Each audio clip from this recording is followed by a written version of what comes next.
네, 안녕하세요. 반갑습니다. 오늘은 그 DCF 계산법에 대해서 영상으로 준비를 했고요. 오늘부터 이렇게 시간이 되는 대로 뭐 이렇게 쭉 영상을 업로드할 계획을 갖고 있는데요. 원래는 한 번에 영상을 쭉 촬영해서 섹션별로 좀 쪼개서 업로드를 하려고 하다가 아무래도 그렇게 하다 보면 중간중간 놓치는 부분이라든지 뭐 이런 부분이 생길 것 같아서 어느 정도 시간 텀을 갖고 이렇게 올리는 게 좋겠다라고 생각을 했습니다. 어, 일단은 DCF라는 게 먼저 오늘은 개요라는 첫 번째 시간이 될 것 같고요. 이 DCF라는 게 현금 흐름 할인법이죠. 결국에는 우리가 쉽게 접근할 수 있는 게 이 목표 주가 계산하는 방식으로 뭐 어느 정도 이렇게 단순화해서 이해하시는 분들도 계실 텐데, 제가 오늘 이렇게 이걸 영상으로 이렇게 준비하게 된 이유이기도 한데, 사실 DCF를 이렇게 목표 주가를 계산하는 이런 단순화된 부분에 집중하기보다는 이 전반적인 기업의 현금 흐름을 이해하는 어느 그 구조적인 분석 기준으로 바라보시는 게 어떨까 하는 그런 생각으로 좀 준비를 했고요. 아무래도 진지하게 투자하시려는 분들에게는 매우 유용한 수단이라고 생각을 하기 때문에 이렇게 좀 처음 접하시는 분들이 어느 정도 이렇게 좀 어려워하실 수 있는 만한 부분들을 이렇게 좀 차근차근 디테일하게 엑셀로 하나하나 뭐 계산식이라든지 이렇게 정리를 할 생각입니다. 일단은 이게 지금 보시면 제가 작년인가요? 작년에 에코프로비엠에 대해서 DCF로 일단은 목표 주가를 계산했던 자료인데 뭐 결론적으로 일단 말씀을 한번 쭉 드려보면 쭉 한번 앞으로 이제 계속 이런 디테일한 부분들 하나하나 세세하게 재무제표 어떤 부분을 반영해서 계산을 할지 다 설명을 할 거고요. 오늘은 그 첫 번째 개요 시간이니까요. 일단은 에코프로비엠에 대해서 제가 1년 전인가요? 뭐 계산을 할 때 주당 가치를 52만 원 정도로 이렇게 추정을 했습니다. 이렇게 52만 원으로 추정을 했는데 지금 에코프로비엠의 주가가 11만 2천 원이죠. 뭐 다른 거 아니냐 이렇게 쉽게 생각하실 수 있긴 하겠지만 사실은 다른 게 아닙니다. 그동안 에코프로비엠이 증자, 뭐 유상증자라든지 무상증자를 통해서 주식수를 많이 늘려왔죠.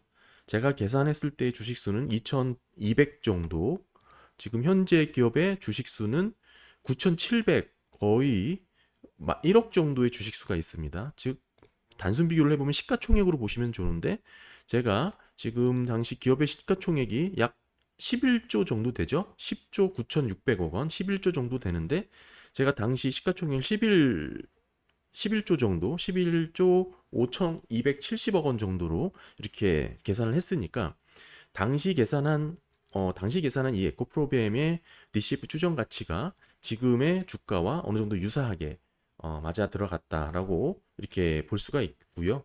물론 지금 이 DCF 계산 방식이 이 목표 주가를 정확하게 계산하기 위함이 아니라는 것을 먼저 말씀을 드리고, 지금 기본적으로 우리가 이제 DCF를 계산하는 데 있어서 이게 이제 그때 당시에 계산했던 DCF 표입니다.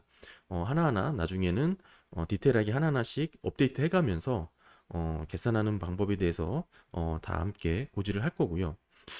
일단은 DCF를 하면은 기업의 이제 절대적 가치 측정을 하는 아주 전통적인 방법으로 알려져 있죠. 이게 의미가 있는 이유가 아직도 기관들의 경우에는 합병을 하거나 뭐 또는 주가 적정성 평가를 할 때 뭐 실사를 할 때 대표적으로 DCF 이 모델을 사용해서 기업 가치를 평가하고 있다라는 점도 뭐 하나의 유의미한 가치가 있다고 보고요. 또 하나는 이제 상대 밸류 비교가 직접적으로 어려운, 즉 뭐 PER이든지 EV, EBITDA를 적용할 수 없는 경우가 있죠. 뭐 IPO 상장이라든지 뭐 이럴 경우에 기업 가치를 계산할 때 DCF가 상당히 유용하게 사용될 수 있습니다. 물론 DCF라는 게 이제 성장률이라든지 뭐 이렇게 보시면 뭐 매출의 성장률을 저는 감소율을 반영해서 좀 보수적으로 계산하는 측면이 있긴 하지만 어찌됐든 성장률이라든지 이 할인율, 저는 웩을 씁니다. 이 웩도 추후에 별도로 계산하는 방법 알려드릴 거고요. 이 웩 등 여러 가지 할인율 등을 측정하는 데 있어서 어느 정도 주관이 개입될 가능성이 높죠. 높다는 단점이 있지만 사실 이 부분은 현존하는 어떠한 모델에도 동일하게 적용될 수 있는 부분이기 때문에 뭐 특별히 논점을 갖고 뭐 이렇게 이해하기보다는 뭐 이런 단점이 있다라는 것을 이해하는 측면으로 넘어가는 게 좋겠죠. 또 하나는 이 DCF 모델 자체가 절대적인 가치 측정 방법이죠. 따라서 산업 전망에 대한 특성을 적용하기가 어렵습니다. 또 하나, 이 카펙스 투자라든지 뭐 이렇게 빠르게 성장하는 기업들에 있어서도 가치 측정에 있어서 어느 정도 과소평가될 수 있는 우려가 있습니다. 지금 해당 이 에코프로 BM 같은 경우에도 자본운용 같은 게 계속 마이너스로 지키죠. 마찬가지 해당되는 기업이죠. 이렇게 과소평가돼서 실질적으로는 투자 기회를 놓칠 수 있는 그런 부분도 우려가 있습니다.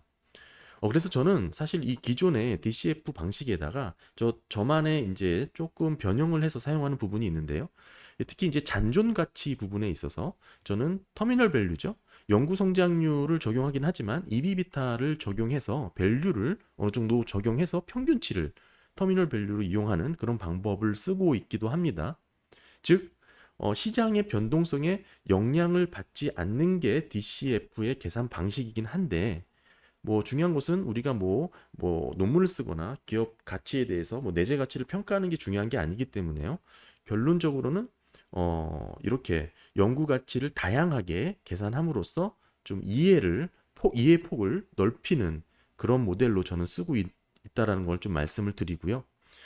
지금 나중에는 사실은 저는 이 마지막 이 최종 모델에 있어서 여러 가지 시나리오를 대입해서 뭐 판단하는 근거를 씁니다. 외교로 뭐 할인율을 적용했지만 뭐 할인율 수치를 바꿔본다든지 또는 아예 이비타 그 상대 밸류를 뭐 아예 빼버린다든지 뭐 등등 해가면서 다양한 시나리오를 이렇게 적용을 하는 것이죠.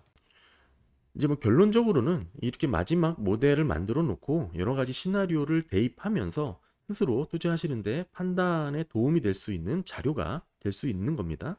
아까 말씀드렸다시피 수익률을 바꿔본다든지 또는 이비비타 배수를 뭐 적용 배수를 낮춰본다든지 아예 제외한다든지 뭐 이런 등등 뭐 다양하게 조건을 바꿀 수 있는 그런 폼이 있죠.